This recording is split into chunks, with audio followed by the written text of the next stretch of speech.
Olá pessoal, eu sou o Paulo César Coelho, o professor aqui do curso de Nutrição e Dietética voltado para estudantes do curso técnico de enfermagem, técnico de nutrição e qualquer outra área de saúde que tenha algum interesse em ter noções básicas de nutrição e dietética. Na aula anterior, nós começamos a estudar os macronutrientes, mais precisamente os carboidratos, e o fizemos sob o ponto de vista puramente nutricional e eventualmente dietético. Agora, nesta segunda videoaula sobre os carboidratos, nós vamos dar a sua versão, ainda dentro da nutrição e dietética, mas vamos considerar aqui os aspectos fisiológicos. Então, vamos a eles. Logo de começa a digestão. Nós vimos que os monossacarídeos, as hexoses lá, a glicose, a frutose e a galactose, elas não precisam de digestão, elas não são hidrolisadas. Se o alimento te expor a elas, a mastigação, a mistura com o suco digestivo, dissolver o alimento, liberar, eles já estão prontos para absorção. Agora, já os oligosacarídeos, como os disacarídeos, que é a sacarose, que geralmente está presente nos alimentos vegetais, nas frutas de uma maneira geral, e no açúcar do açucareiro. A lactose, que é o açúcar presente no leite de uma maneira geral, leite animal, e nos derivados do leite. E a maltose e sua forma isômera, isomaltose, esses precisam ser extraídos através da mastigação e da dissolução com os líquidos digestivos, mas eles não são absorvidos. Eles precisam virar monossacarídeos para serem absorvidos.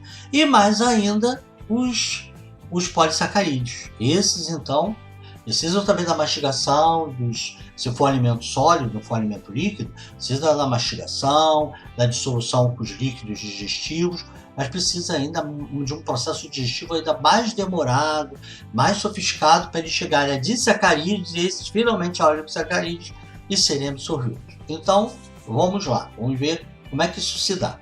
A digestão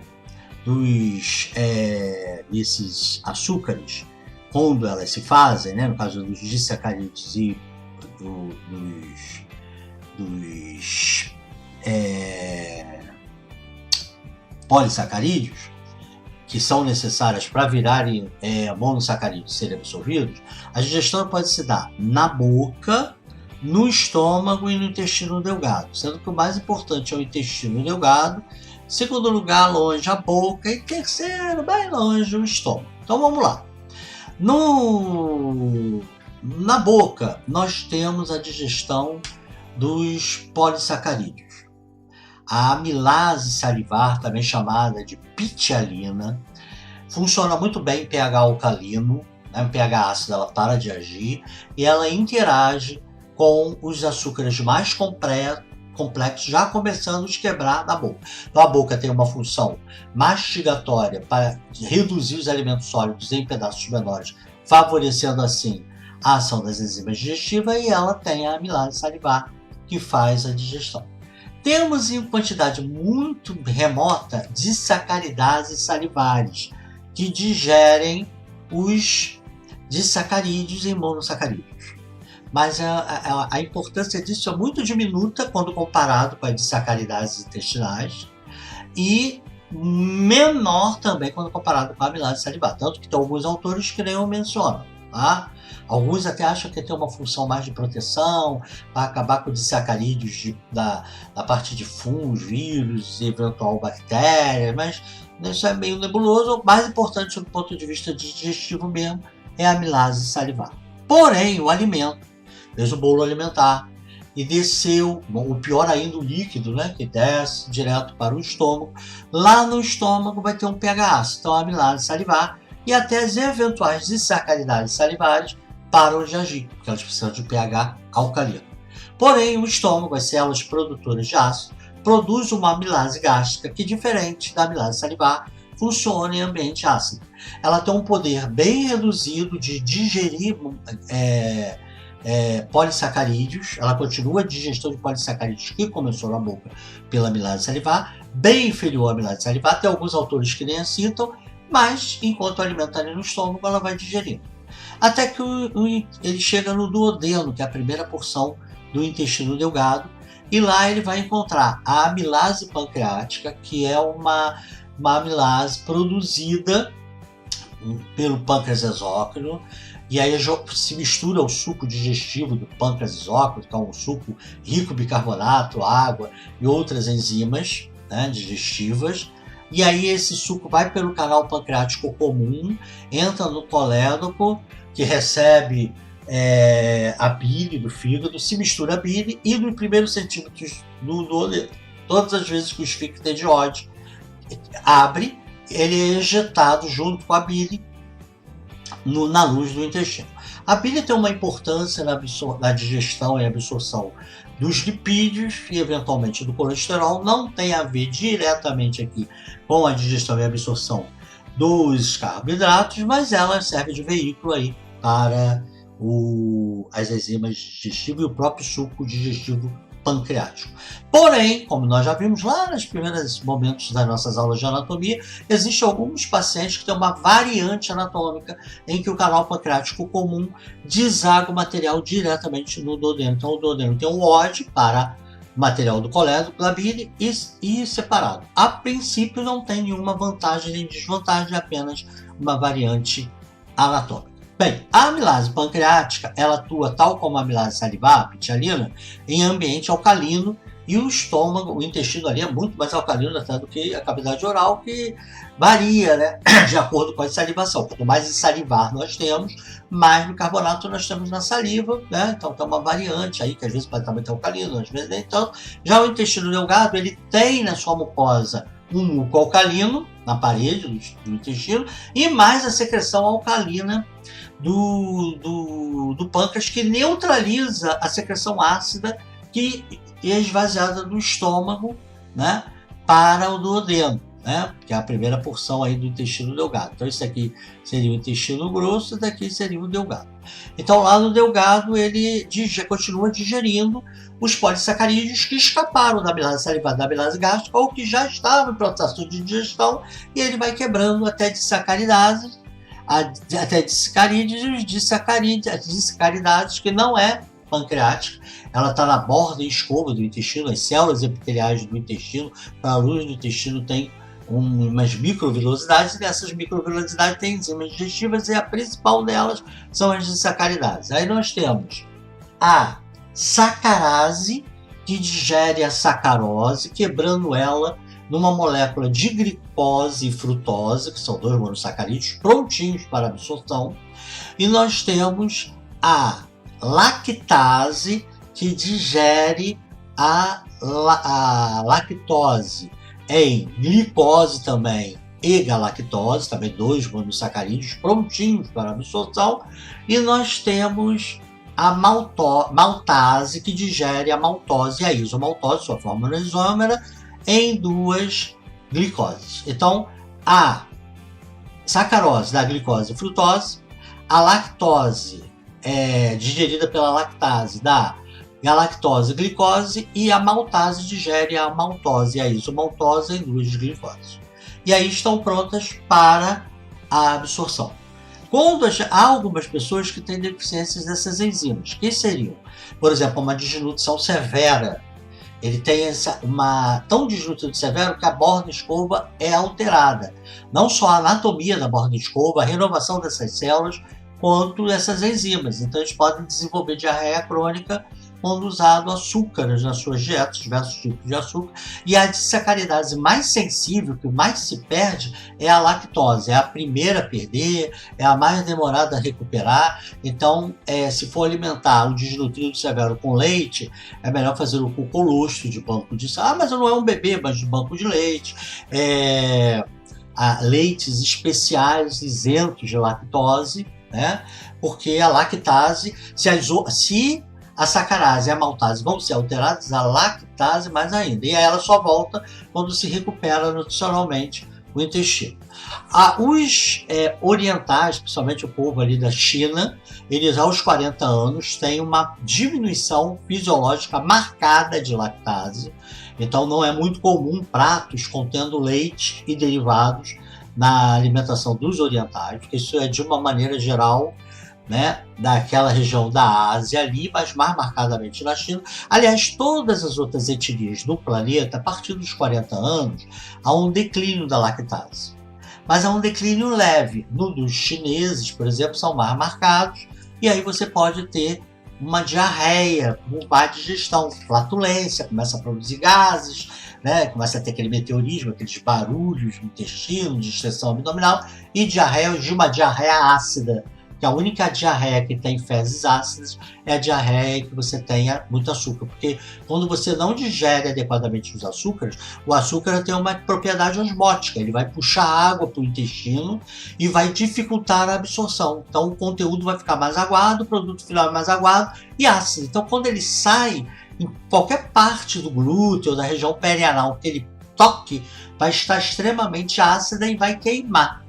Quando você tem um glúteo queimado por fezes, contato com fezes líquidas ou perianal, já sabe que se colocar ali um papel tornissol vai dar um pH ácido, já sabe. Se ele não é causado diretamente pela deficiência da digestão e absorção dos carboidratos, o carboidrato foi alterado, a digestão, né? E de repente o indivíduo teve uma diarreia tão severa com o processo infeccioso que perdeu as bordas de escova e na hora de recuperar reduziu as dissacaridades e aí teve um problema aí na digestão do açúcar, principalmente do leite. E aí ela é secundária, só vai potencializar a diarreia, não é a causa, mas ela está envolvida. Se você tem contato com fezes aquosas, diarreicas, na região perianal, na região glútea e não queima, é sinal que a digestão dos açúcares e a absorção estão preservadas, ou a pessoa não está tomando açúcar, não é a causa da diarreia, nem está piorando a diarreia, né? Agora, nas pessoas de etnia africana, preta, existe uma maior incidência de deficiência de lactase, especificamente de lactase, tal como os chineses, mas não como uma característica fisiológica, porque a pessoa nasce com a deficiência, que pode ser completa, e aí nem leite humano a pessoa vai poder tomar, né? A não ser que seja um leite preparado tirando a lactose dele, né? E nem leite e nem outro tipo de leite que tenha lactose, só leites vegetais. Porque se tem lactose, e aí tem que ter cuidado, que às vezes você tem pasta de dente, tem alguns produtos alimentícios ou outros que você vai ter contato, que vai ingerir, e que não, a princípio não é um derivado do leite, mas que tem a lactose lá como um resíduo. E aí tem que ter uma certa preocupação. Essas pessoas, essas crianças, vão ter uma diarreia crônica mesmo tomando leite materno, o que vai desnutri-la, porque a diarreia aguda, como a gente já viu na água, ela desidrata, mas a diarreia crônica, a pessoa se adapta, ingerindo mais líquido, ela não chega a desidratar, mas ela vai desnutrir. Mas a digestão e a absorção não é só do leite e os outros alimentos ela consome. Mas com diarreia crônica ela vai diminuir o período de tempo de absorção, ela vai acabar desnutrindo, e aí com uma dieta sem lactose, ela se recupera. Essa deficiência que pode acontecer em certas crianças pretas, ou pessoas que tiveram descendência de origem preta, ela quando acontece, ela pode ser total ou parcial. Ou seja, inicialmente, por conta da diarreia crônica, ela fica total. Mas com o passar dos meses, né, recuperado o intestino, as células epiteliais se recuperam em 5 dias. Está totalmente novo. Desde que a agressão não continue. Então, uma vez recuperado o intestino, você leva alguns meses, algumas pessoas, meses depois, continuarão com a deficiência completa de lactase, nunca mais na vida dela vai poder comer lactose. Ela nunca deveria nem ter comido, já que é uma coisa congênita. E tem um grande número que já é ao contrário. Ela tem uma produção pequena que vai crescendo ao longo dos anos, então por volta de 2 a 4 anos, desde que seja com moderação, ela pode consumir leites e derivados, né? Agora, na vida adulta, a gente pode também ter deficiência de lactose quando não tinha antes, principalmente as pessoas, aí não especificamente pessoas de origem preta, mas pessoas de origem asiática, principalmente a região da China, que tem uma queda substancial, ou qualquer um de qualquer origem, se a pessoa, a partir dos 40 anos, em torno disso, né, no final da vida adulta e no primatério, começarem a fazer dietas e que fique isenta da lactose. Aí já há uma tendência natural de uma redução.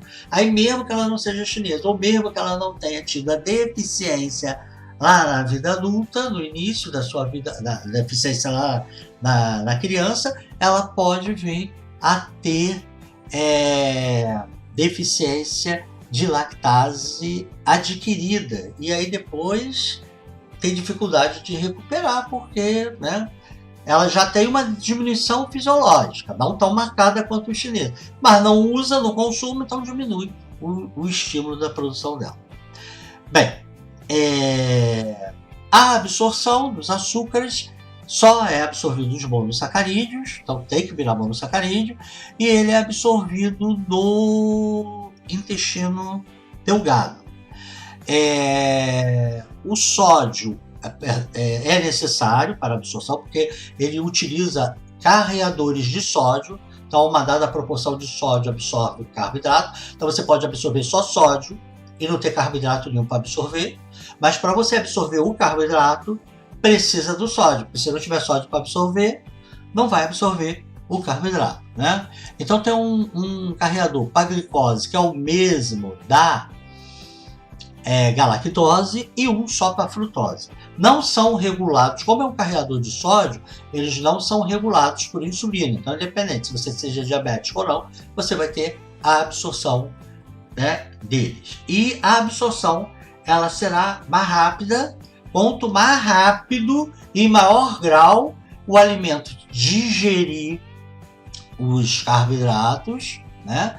Então os alimentos ricos de sacarídeos terão uma digestão mais rápida. Os que é bom de sacarídeo estão mais rápido ainda, aumentando o índice glicêmico, desde que o alimento ou a forma de preparo não tenha açúcares insolúveis, aquelas fibras e outros elementos que podem interagir, dificultando a absorção, já que nós já vimos na aula passada que as fibras, elas são açúcares também, mas elas, tanto a solúvel quanto a insolúvel, não são digeridas, então elas nunca serão absorvidas e ainda pode atrapalhar a absorção. Agora, aqueles que o alimento é puro monossacarídeos ou muito de sacarídeos, que a digestão é rápida, não tem nenhum problema digestivo, geralmente e não tem nenhuma fibra para atrapalhar a absorção, geralmente eles têm um índice glicêmico alto e vão fazer picos de absorção, necessitando de grande quantidade de insulina para regular essa glicemia, e absorção rápida, alta e prolongada, quando comparado com aqueles ricos em polissacarídeos, que necessitam de um processo digestivo ainda maior, ou misturado aí com fibras solúveis ou insolúveis, que dificultarão a absorção do açúcar, né? Principalmente as solúveis, elas dificultam a absorção ainda maior. As insolúveis nem tanto, mas elas aumentam o trânsito, aumentando o trânsito do intestino grosso, vai acabar acelerando o intestino delgado, então indiretamente interfere na absorção também, e aí do açúcar levará a um índice glicêmico mais baixo. Bem, vamos agora discutir a regulação da glicemia. Existem 3 fases nessa regulação da glicemia. Ou seja, a manutenção da glicemia nem acima, nem aquém, nem além do que deveria. E a gente não pode ter excesso de glicose no sangue, isso pode trazer problemas para a nossa saúde, se isso mantido, nós vamos ver na próxima videoaula. Nem falta, porque como nós já vimos na outra videoaula anterior a essa, o músculo esquelético em exercício, principal fonte de combustível é açúcar.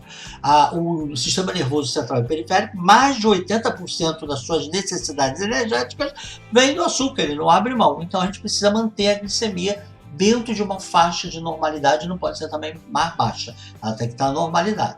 E o mecanismo de regulação disso depende se é fase absortiva, se que que é feita quando você ingere o alimento, digere e começa a absorver, ou seja, passar para a corrente sanguínea, ou se é uma fase pós-absortiva, ou se é uma fase de jejum. O que seria a fase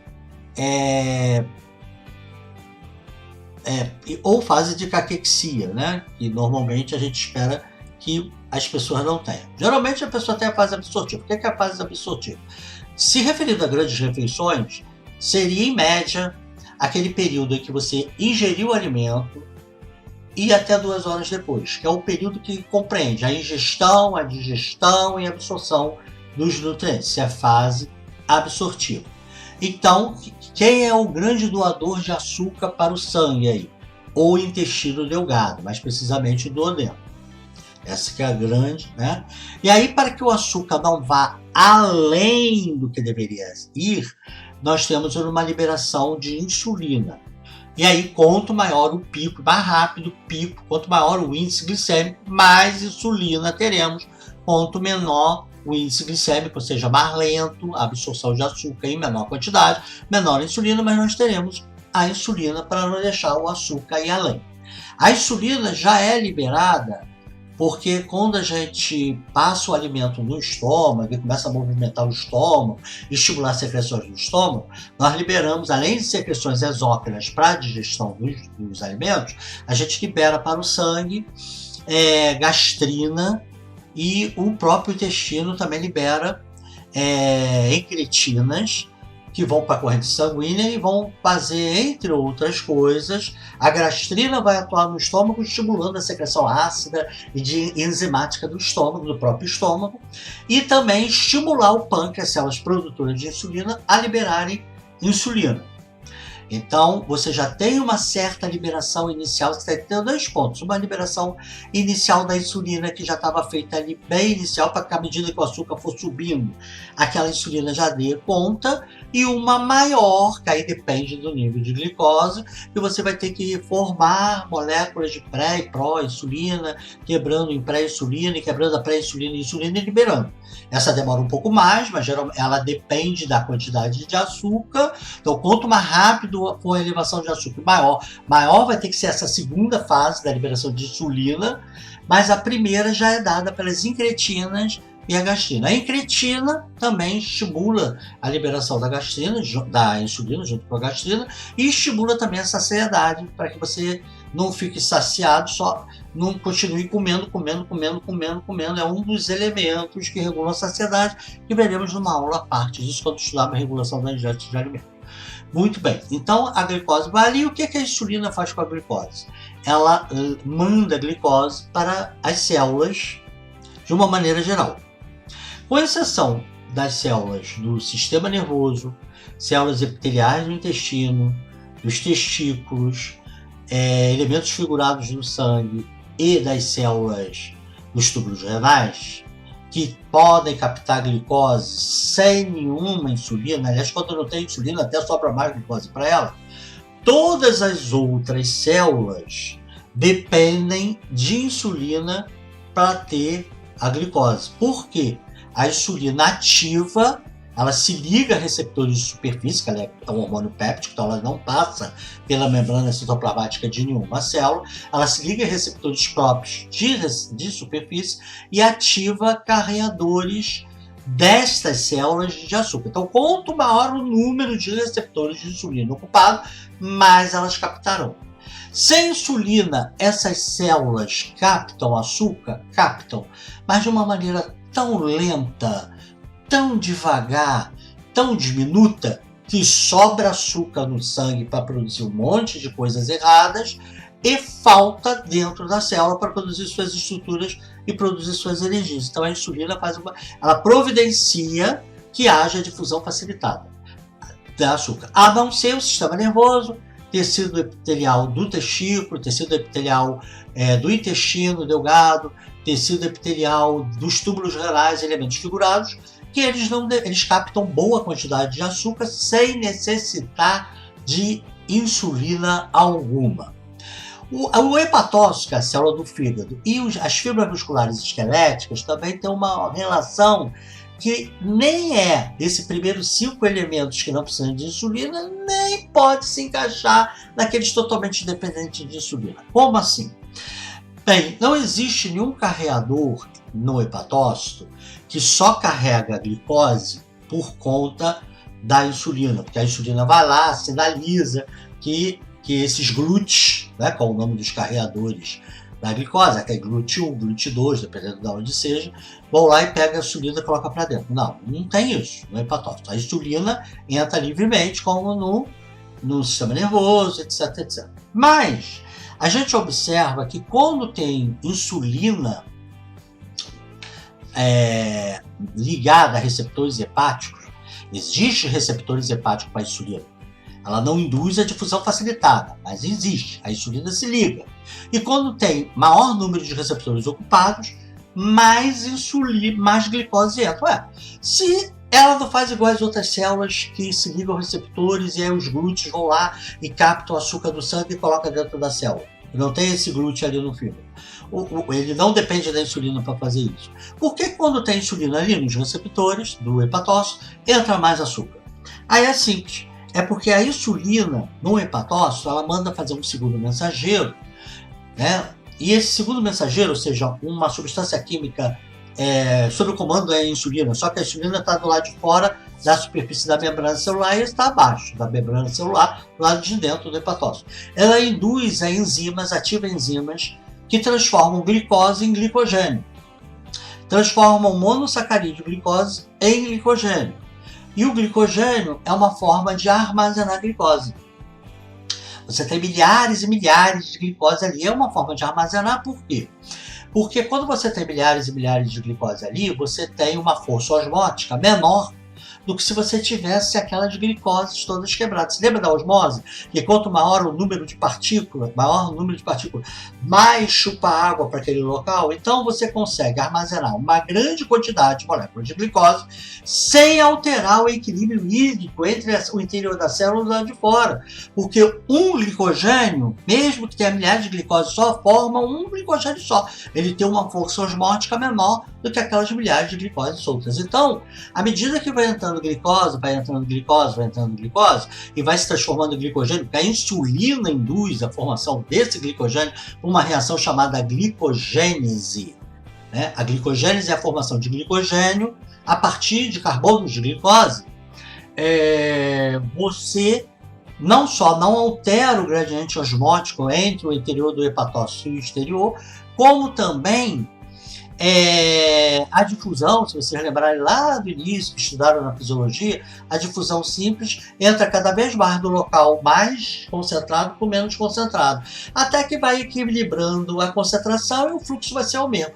No fígado, se você tem milhares de glicose, mas ela sob a forma de glicogênio, elas não são mais glicose.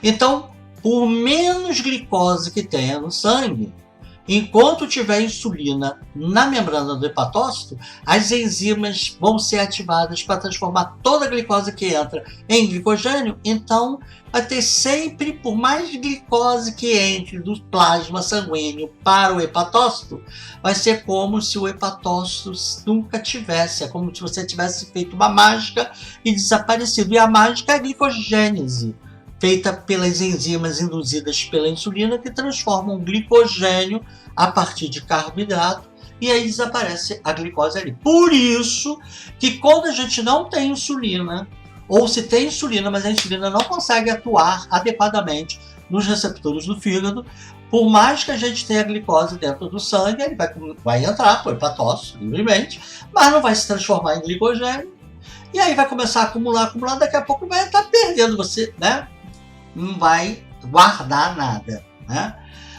Então, ela não é igual às outras células, que depende para a difusão facilitada da glicose da insulina, mas ela favorece a entrada da glicose indiretamente ao transformar a glicose em glicogênio. E no músculo depende. Se o músculo está em repouso, ele também tem glúteos que depende da insulina para puxar a glicose para dentro, senão vai ser por difusão simples e é muito devagar. Então ela é dentro do restante. Não, ela não é, porque é em repouso. Quando o músculo está em atividade, contraindo, relaxando, contraindo em exercício físico ou atividade física, aí você consegue captar glicose sem o glúten necessitar de insulina. Em atividade, ele não depende de insulina, ele capta igual o sistema nervoso, o túbulo renal, o intestino, os testículos e os glóbulos vermelhos e elementos figurados no sangue. Agora, quando ele está em repouso, ele fica igual às outras células. Para entrar com rapidez, precisa do glúten. Além disso, ele também se transforma em glicogênio. A nossa principal fonte de glicogênio, maior quantidade de glicogênio, está nos músculos esqueléticos, porque durante a atividade física, quanto mais glicogênio, mais garante que terá glicose para ser queimada, para manter a atividade física. À medida que vai reduzindo o glicogênio, o indivíduo vai tendo uma sensação de cansaço ali. Mas ela não é dependente como é da insulina, como do hepatócito, né? Que depende ali da insulina para o glicogênio ser fabricado. E outra coisa, apesar do hepatócito ser o segundo distante das fibras musculares esqueléticas em depósito do glicogênio, a maior parte do glicogênio ali do hepatócito não é para consumo do fígado, é para manter a glicemia numa outra fase que a gente já vai falar. Enquanto que raramente o músculo doa, né, glicose do glicogênio para o resto. A maior parte da glicose que ele tem ali, sob a forma de glicogênio, é para consumo dele. Então, apesar dele ter muito mais glicogênio do que o segundo lugar, que é o hepatócito, para a economia humana, para o resto dos sistemas, o hepatócito tem muito mais importância do que o glicogênio do músculo esquelético, apesar dele ter a maior quantidade, é para uso dele. Bem, aí passou as 2 horas. Né? A pessoa ingeriu o alimento, vamos supor que foi ali 20 minutos, 15 minutos, meia hora comendo, acabou, mais 2 horas, findou o período absortivo. Aí nós temos o período pós-absortivo. O período pós-absortivo é depois de 2 horas que você comeu, né? Que você acabou uma grande refeição, um almoço, um jantar, um de jejum importante, né? Aí 2 horas depois, acabou a fase pós-absortiva. Essa fase pós-absortiva, quem é que vai manter a glicemia? Porque o cérebro, o sistema nervoso, né? O músculo, se estiver em atividade, continua consumindo açúcar. O músculo ainda tem uma grande quantidade de glicogênio ali, né? Mas ainda tem, se estiver em repouso, uso de gordura, tem fosfocreatina no início da atividade física. Mas e o cérebro, que é menos 20% utiliza de corpos cetônicos? Então vamos lá. Aí a gente precisa então manter uma glicemia adequada. No pós-absortivo, geralmente, a nossa preocupação é usar a insulina para distribuir o açúcar e não deixar o açúcar ficar em excesso. Agora, no período pós-absortivo, a gente não tem mais o intestino delgado como doador do açúcar. E aí, quem é que vai doar esse açúcar? O fígado. O fígado, né, se a glicemia estiver dentro da normalidade, tudo bem. À medida que a glicemia vai caindo, a insulina para de ser liberada. A insulina é um hormônio péptico, então ela é rapidamente destruída e eliminada. Então parou de ser eliminada, beleza, parou tudo. E aí começa a liberar glucagon, que também é um hormônio pancreático e que tem uma ação distinta, né? Ele vai lá enquanto que a insulina estimula a formação do glicogênio a partir de carbonos de glicose, o glucagon ele se liga a receptores de membrana, ele também é péptico do hepatócito, bloqueando essa ação. Ele bloqueia a formação, o açúcar que tiver ali, mesmo que tenha enzima ativa, que foi ativada pela insulina, ele bloqueia essas enzimas e ele não se transforma em glicogênio, então ele fica solto. Além disso, ele ativa um novo grupo de reações químicas e de enzimas chamada gliconeogênese, que enquanto a glicogênese é a formação de glicogênio a partir de carbonos de glicose, a gliconeogênese é a formação de glicogênio por outras fontes de carbono, como o glicerol dos triglicerídeos da gordura, o lactato, que é um produto aí do metabolismo anaeróbio, somente de músculos, cai a corrente sanguínea e vai lá para o fígado, lactato, certos aminoácidos. Então ele consegue extrair carbono de outras fontes alimentares. Essas enzimas não estão agindo no período absortivo, porque a insulina inibe, ela ativa a glicogênese, a formação de glicogênio por carbonos glicose, mas inativa a gliconeogênese, que é a formação de glicogênio por outras fontes.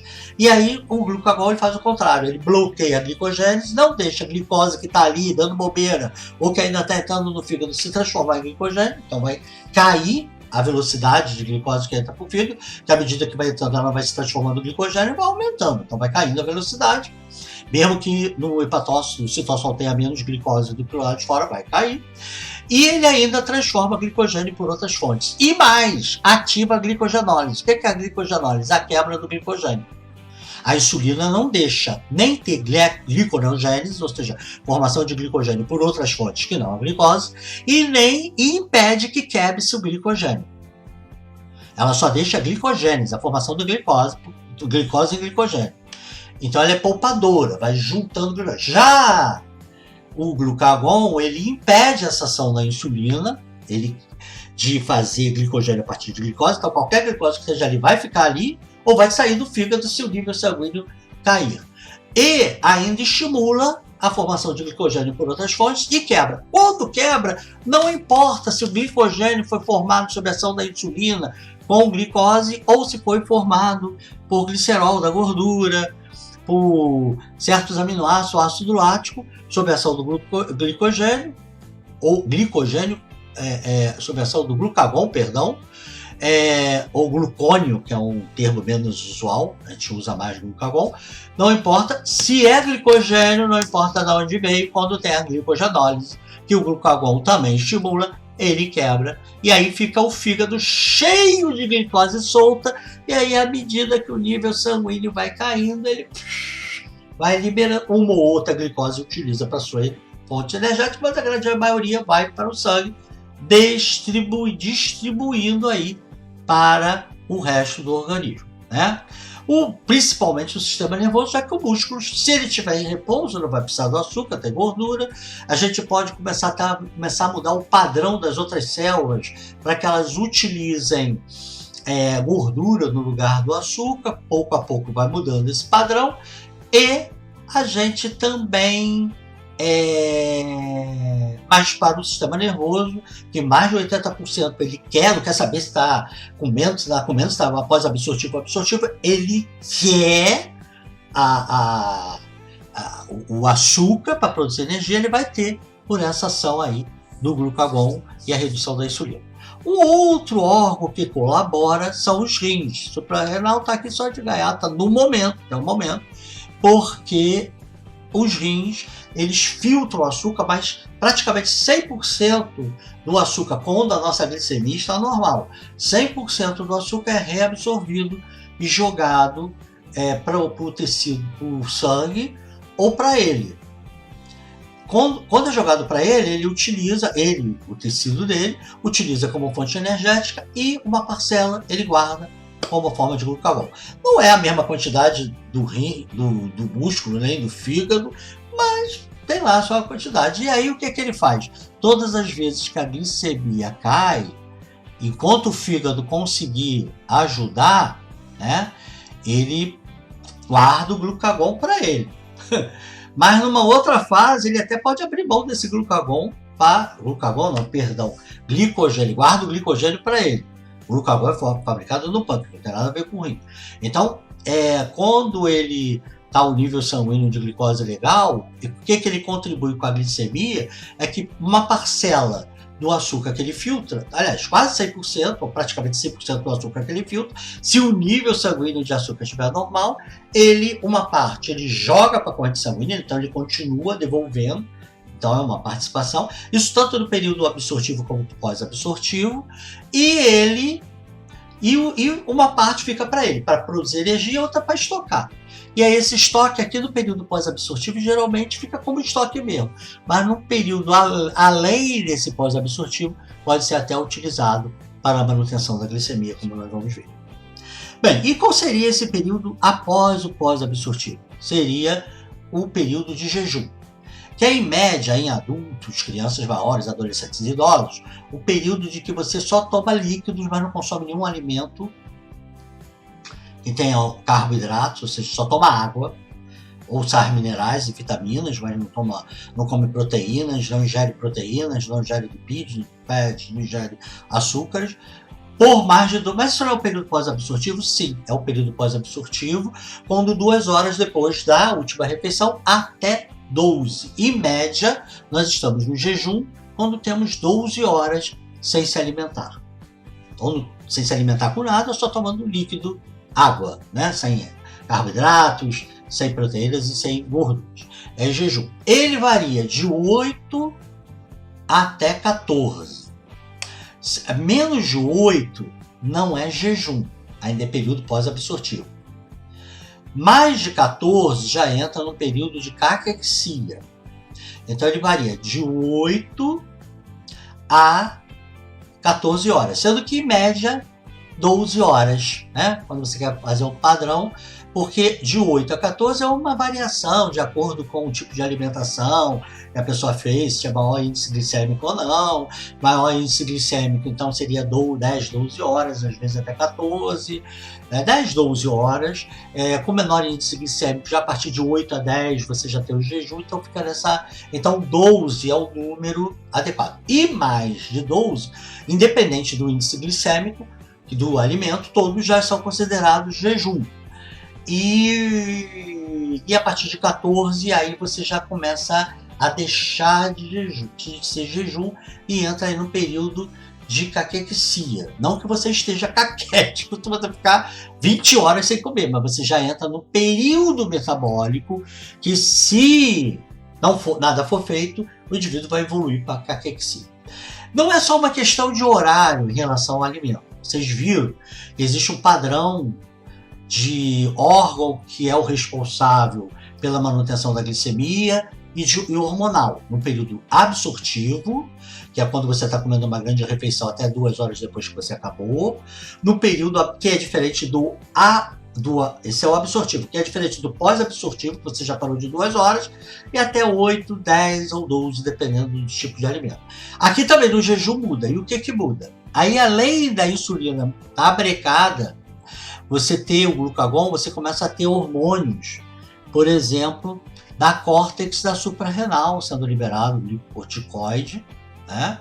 Em maior ou menor grau, dependendo de como está a queda da glicemia. Pode ter, eventualmente, da medula da suprarrenal, também, dependendo de como esteja caindo essa glicemia, e até do hormônio do crescimento. E aí, quem é que vai fornecer a manter a glicemia? Continua sendo o fígado, através do impedimento da glicogênese, ou seja, não deixando o açúcar virar glicogênio, e da ativação ainda maior de glicose, né?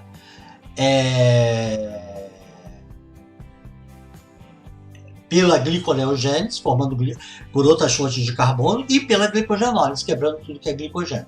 Se isso já acontece no período pós-absortivo, mais pelo glucagon do que pelos outros hormônios, esses outros hormônios vão sendo chamados à medida de maior ou menor necessidade da glicemia para manter a glicemia intacta, né, dentro da normalidade, mesmo você não ingerindo nada.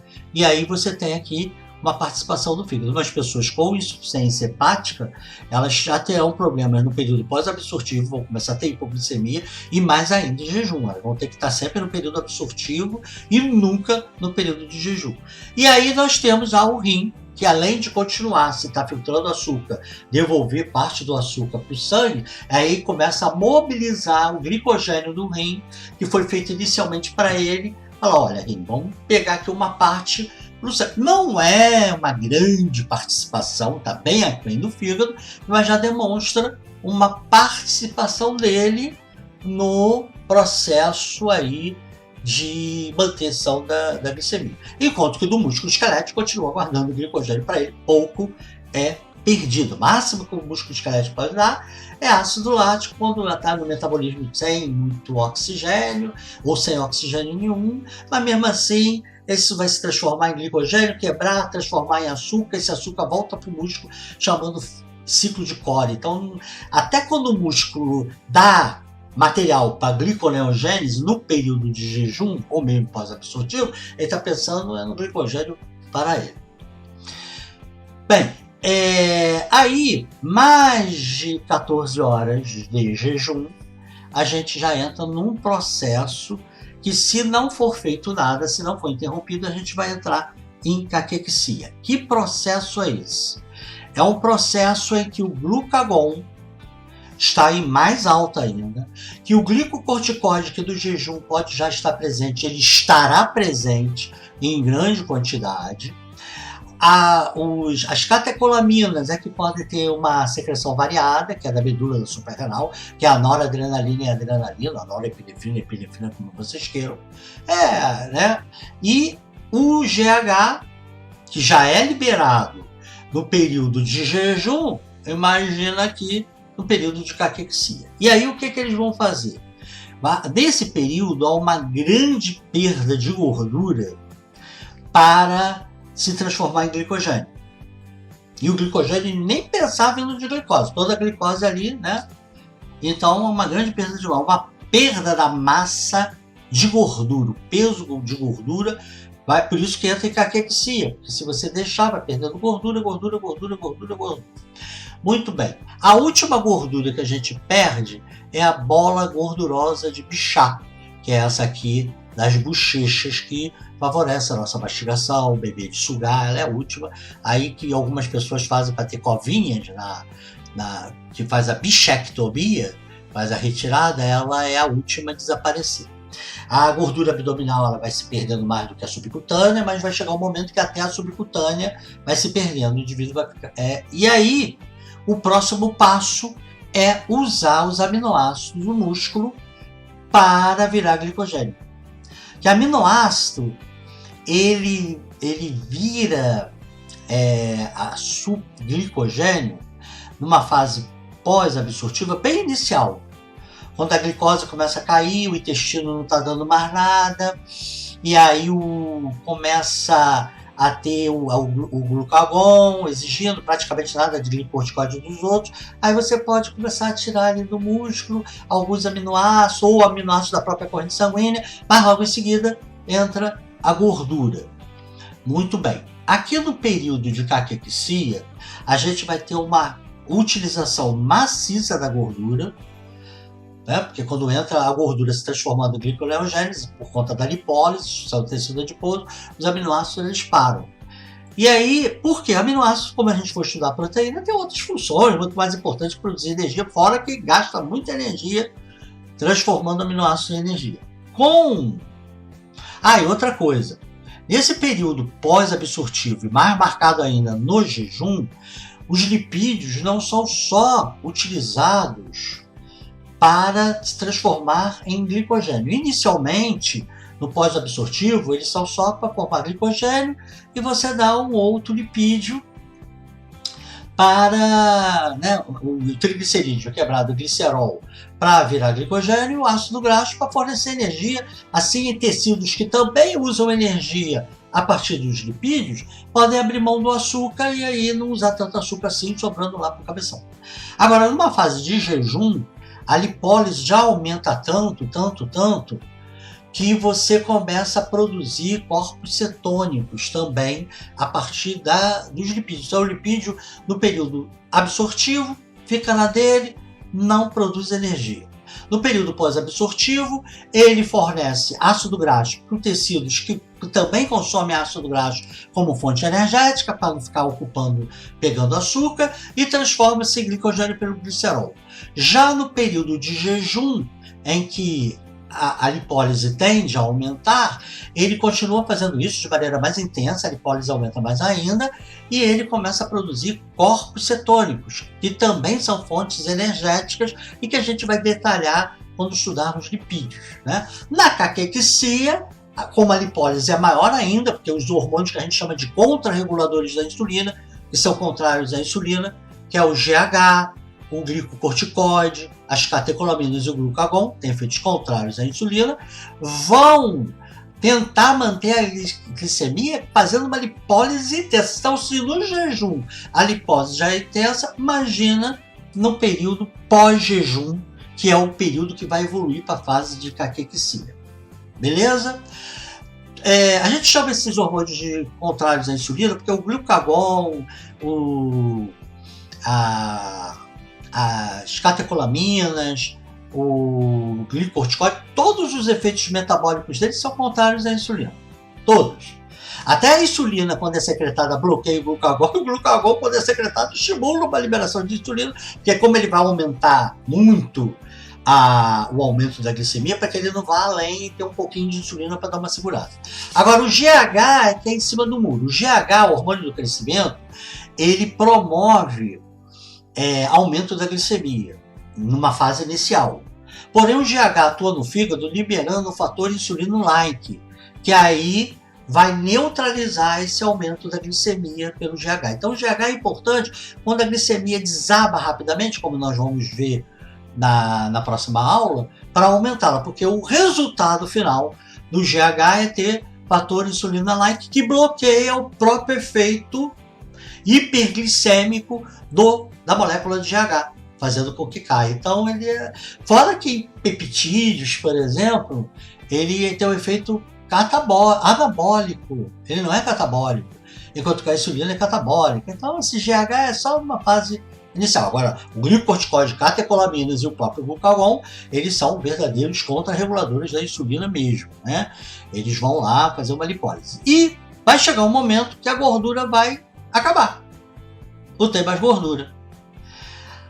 Aí a fase da caquexia vai entrar no auge, porque aí você vai começar a tirar músculo, aminoácido do músculo, para transformar-se em glicogênio e esse ser quebrado, né? Isso que a gordura dava uma pausa neste período que acabou a lipólise, os hormônios, como a glicemia vai cair ainda mais e ela tem que ficar dentro da normalidade, os hormônios contrarreguladores da insulina estarão em ápice e aí começará a tirar aminoácidos do músculo e o indivíduo vai começar, além de ter perdido, como perdeu no período pós-absortivo, mais ainda no jejum, mais ainda na fase pós-jejum, ele começa a perder aminoácidos. Então, além de perder gordura, massa de gordura, ele começa a perder massa magra também. Ao perder massa magra, vai virar o verdadeiro pele e osso, ele vai ficar desnutrido. E aí, estamos no auge da fase de caquexia. Na realidade, aquele período que o aminoácido ainda é poupado, mas já teve mais de 12 a 14 horas, a gente chama de fase de caquexia. Tem alguns autores que nem chamam assim, chamam de fase pós-jejum. E a fase de caquexia é a fase do pós-jejum, em que você começa a perder aminoácidos de maneira mantida e só vai ser interrompida se pegar essa pessoa e alimentar ela com açúcar. Ou colocar açúcar na veia e manter, porque caso contrário vai ser perdido. E aí vai chegar um momento que essa pessoa vai ter uma parada respiratória, porque ela não vai conseguir movimentar, não vai ter músculos para movimentar a caixa torácica. Então não é que o cérebro vai deixar de regular, nem a pessoa vai morrer de hipoglicemia, não. Se ela tem um bom fígado, bom arsenal de hormônios, vai chegar um momento que ela não terá força, não terá musculatura com força o suficiente para movimentar a caixa torácica e aí ela morre asfixiada. Essa é a morte da caquexia, né? Porque se você morreu por conta da falta de açúcar, aí você tem uma disfunção desses hormônios ou do fígado, porque enquanto tiver músculo, né? Só que vai chegar um momento que não vai ter mais massa muscular o suficiente para contrair e fazer a troca gasosa, e aí a caixa torácica do indivíduo morre tristemente em asfixia e morreu por caquexia caquética, tá? Então nós temos a fase absortiva, que tem um perfil, que é a glicemia mantida, tem uma fase pós-absortiva, que é mantida de uma outra maneira, na fase pós-absortiva, de outra maneira, você tem a fase de jejum, né? Que você continua não se alimentando, de 8 a 14 horas é a fase de jejum, e se for além disso, é a fase pós-jejum, que quando começar a mobilizar os aminoácidos vai entrar na fase da caquexia. Bem, aqui para a gente fechar, Nós já falamos lá na parte de aspectos nutricionais que os carboidratos têm uma função energética e estrutural. A energética, ele está lá guardando sob a forma de glicogênio, beleza? Aí a glicose, os carboidratos, não importa se ela veio da própria glicose ou veio de outras fontes, quando é quebrado, vira tudo glicose. Quando a gente precisa de energia e a glicose que é usada pelo cérebro, pelo músculo ou por qualquer outro tecido, o que acontece? A glicose entra numa chamada via do metabolismo intermediário de Embden-Meinhof. Metabolismo intermediário são um conjunto de reações relacionadas a um dado nutriente. Então tem um metabolismo intermediário dos aminoácidos, dos lipídios, dos carboidratos. Então no metabolismo intermediário de carboidrato, uma sequência de reações químicas relacionadas à produção de energia é chamada de via de Embden-Meinhof. Essa via de Embden-Meinhof, você entra uma molécula de glicose, ela entra numa sequência de reações enzimáticas chamada de glicólise. Essa glicólise transforma a molécula de glicose no produto final CO2 e água. Então, aquela água endógena é produzida por reações de oxidação e a glicólise é uma delas, né? Porém, a glicólise ela é dividida em 3 partes. Primeiro o terço, tem uma dada característica, que nós não vamos entrar aqui, seria a matéria da bioquímica, que não é a nossa matéria.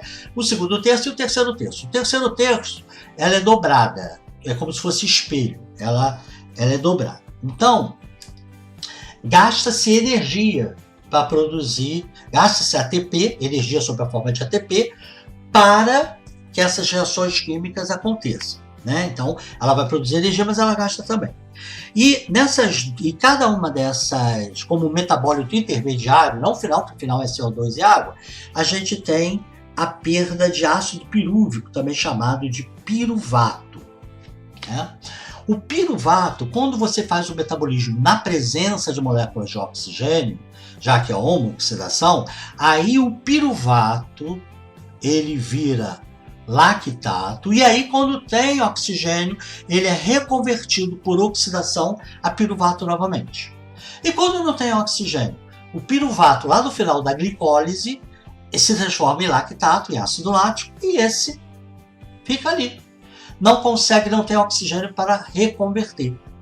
Enquanto que, quando tem oxigênio, o piruvato vira lactato e o lactato vira piruvato. Aí vamos ter dois piruvatos, porque é na fase final que é dobrada, as reações químicas. Vamos ter 2 piruvatos, logo 2 lactatos, e fica lactato.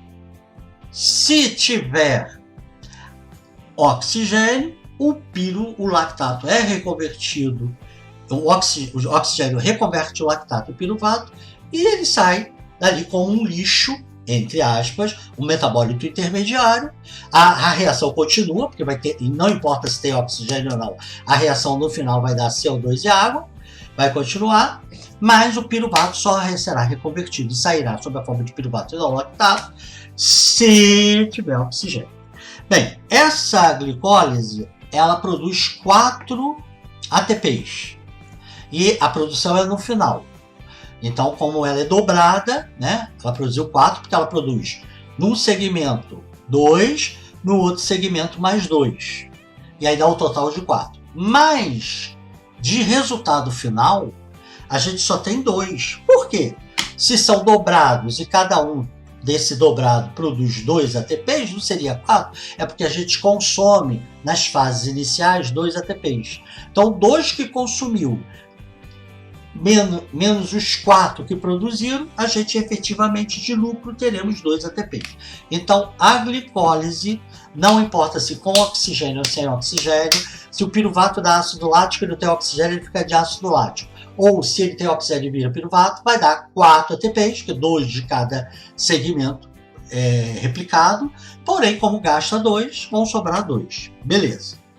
Ah, mas aí não gasta 4 não, gasta 2 porque o gasto energético é no início, quando ela é una, quando ela se desdobra em 2 grupos de reações químicas finais, aí é que ela produz os ATPs e Aí ele é 2, com 2, 4, com menos 2 lá do início, sobraram 2. Agora, por que eu estou insistindo nesse piruvato? Porque o piruvato, ele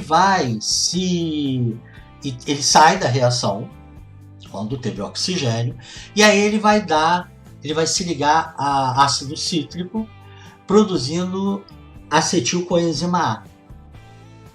Então, a união do piruvato, do ácido pirúvico com o ácido cítrico, vai dar acetilcoenzima A e vai ter um ciclo, vai passar por uma série de reações químicas que, no final, vai recuperar o ácido cítrico outra vez, mas o piruvato foi para o peleléu. Então, é um ciclo, porque ele começa, né, com o ácido cítrico e termina no ácido cítrico, tem sempre as mesmas etapas, né? E ele produz ATP, ele gasta ATP, mas ele produz ATP. Cada ciclo produz de sobra um ATP. E vão ser 2 ciclos, porque cada molécula de glicose vai dar 2 piruvatos, então vão ser 2 ciclos. Então, por molécula de glicose, nós teremos 2 ATPs. Então, por molécula de glicose, nós temos 2 ATPs da glicólise, que sobram, e 2 ATPs por cada um ciclo do ácido cítrico. O ciclo do ácido cítrico, qual é o nome desse ciclo, também chamado ciclo dos ácidos tricarboxílicos, ou ciclo de Krebs, é tudo a mesma coisa. Esse ciclo, ele também pode ser vindo do ácido graxo, lá do metabolismo dos lipídios. É uma forma de energia que nós vamos ver isso na próxima aula. Porém, ele é muito mais rápido, ele gira mais rápido, as reações são bem mais rápidas, produz logo ATP quando é da glicólise. Por quê? Porque a glicólise libera lixinho que é indutor enzimático, ou seja, que aumenta o número de enzimas para o ciclo do ácido cítrico. Então, ele é mais rápido. Acho que já vislumbrando que vão ser 2 piruvatos, então vai ter que ter 2 ciclos, ela já acelera. Enquanto que o do ácido graxo, ele é mais lento, porque ele dá substrato para se ligar ao ácido cítrico e formar acetilcoenzima A, para iniciar o ciclo, mas não dá o lixinho metabólicos intermediários que aumentam o número de enzimas e com isso a velocidade é mais restrita. Agora, isso tudo se tiver oxigênio, porque se não tiver oxigênio, não adianta ter lixo que aumente o número de enzimas no ciclo de Krebs, porém o piruvato virar lactato e não tem oxigênio não virar piruvato. Então, quando a gente metaboliza a glicose sem oxigênio, a gente vai gastar muito mais glicose para produzir o número X de ATP, que ele vai parar em 2. Só que com o ciclo de Krebs, nós temos 2 ATPs por 2 ciclos, né? Então, a gente já tem 2 da glicólise e 2, um de cada ciclo, de ATP. Agora, o mais importante do ciclo de Krebs nem é isso. A glicólise, ela libera íons hidrogênios. Com a niacina, o NAD, a formativa da niacina, da vitamina do complexo B niacina, o NAD carrega esses íons hidrogênios para a mitocôndria, lá da glicólise, de lixo. Aí é até ruim, quando tem deficiência de niacina, começa a acumular íons hidrogênios, começa a ficar ácido, aí depois com oxigênio, esse oxigênio não vai ter glicólise nenhuma. Então tem que ter a niacina para carregar para a membrana interna da mitocôndria. Perfeito. O ciclo de Krebs vai liberar muito mais íons hidrogênios do que a glicólise. E isso é o mais importante do que o ATP. E aí a niacina também leva para a membrana interna da mitocôndria. Porque enquanto a glicólise é feita no citossol, o piruvato que vai dar ensejo ao ciclo de Krebs, ele entra na mitocôndria, ele é transportado para a mitocôndria, e lá na mitocôndria é que tem o ciclo de Krebs. E aí começa a produzir os hidrogênios. E aí mais rápido, o NAD, que já está lá, que já trouxe os íons hidrogênios para a membrana interna da mitocôndria, ele vai pegar os hidrogênios produzidos pelo ciclo de Krebs, e cada ciclo de Krebs produz muito mais do que a glicose, são 2 ciclos de Krebs, então vai muito mais. Ele vai pegar e levar especificamente para a membrana interna, e não para o interior, para o sítio da membrana interna. Ele é tanto íons hidrogênios que aí ele precisa também da ajuda da riboflavina com seu FAT que é uma das formas ativas para carregar os hidrogênios. Na glicólise basta o NAD. No ciclo de Krebs precisa dos dois. E aí ele vai para a membrana da mitocôndria. Aí esses íons hidrogênios que vieram da glicólise, mais os íons hidrogênios do ciclo de Krebs, vão interagir com uma estrutura, né, de citocromos lá, que a gente já viu isso bem por alto, mas já apresentamos isso lá na citologia. E aí, lá da anatomofisiologia, curso de anatomofisiologia. E aí esse ciclo vai ter dois tipos de reação. A oxidação fosforilativa, que produz aí ATP, mas pouquinho ATP, bem pouquinho. E aí vão ser duas oxidações fosforilativas, né? Que vai receber a glicólise e vai receber 2 ciclos de Krebs. Então, será dobrado. Mas o mais importante da oxidação fosforilativa, 2 íons hidrogênios que foram transportados lá da glicólise pelo NAD, do ciclo de Krebs pelo NAD pelo FAD, é a última etapa, que é a cadeia transferidora de elétrons, porque a oxidação fosforilativa produz ATP, gasta ATP, mas produz ATP também, produz mais do que gasta, mas pouquinho, mas o grande produtor de ATP vai ser quando os elétrons da oxidação fosforilativa que foi extraído dos íons hidrogênios passarem por uma cadeia de citocromos. Aí ele produz tanto ATP que dá em torno de 24 a 26, com os 2 da oxidação fosforilativa dá um total de 26 a 28 ATPs. Com os 4, né, 2 das 2 fases do ciclo de Krebs e do piruvato, da glicólise, a gente vai ter por molécula de glicose, se tiver oxigênio, 30 a 32 ATPs. Líquidos, né, que podem ser usados, né, descontando o que gastou. Então, o grande produtor energético é a cadeia transferidora de elétrons. A cadeia transferidora de elétrons, com a oxidação microsobial, com a oxidação mitocondrial, né, ela se chama respiração celular. Então, quando se fala respiração celular, ou por que a mitocôndria é a grande produtora de energia, é por conta da cadeia transferidora de elétrons e oxidação fosforilativa que acontece na membrana interna da mitocôndria. Então, isso tendo oxigênio. Porque se não tiver oxigênio, morre lá na glicólise, o piruvato vira ácido lático, ele não é reconvertido em piruvato, então a gente vai ter aqui esses 2. E aí vai, só 2 produz uma quantidade pequena, 2 ou 3 no máximo, e não vai ter o ciclo de Krebs, que vai ser o grande doador de íons hidrogênios, apesar da glicólise também doar íons hidrogênios. E o estrutural, aí já não é a via de Emanuel-Marhoff, que é o nome que se dá a glicólise, ciclo de Krebs, cadeia oxidação fosforilativa e cadeia transferidora de elétrons, quando tem oxigênio, é claro, dadas essas reações metabólicas intermediárias. Já a estrutural, ela forma elementos de membrana celular, que nós já discutimos na aula anterior, e também quando estudamos membrana celular, e aí é pela via metabólica também intermediária, específica para os carboidratos, mas aí é a via das hexoses, pentoses ou riboses, não é a via de Emanuel-Marhoff. Emanuel-Marhoff até eventualmente libera alguma coisa, alguma estrutura que pode se aderir da outra e formar estruturas, mas não é a finalidade dela. A finalidade dela, a princípio, é produzir energia, via de Emanuel-Marhoff. Agora, a via das riboses, hexoses ou pentoses são vias que até eventualmente produzem energia, mas elas gastam tanto que não é a finalidade dela produzir energia. A finalidade dela é produzir elementos estruturais que células específicas e suas organelas, suas membranas precisam. E aí entram por essa via, tá?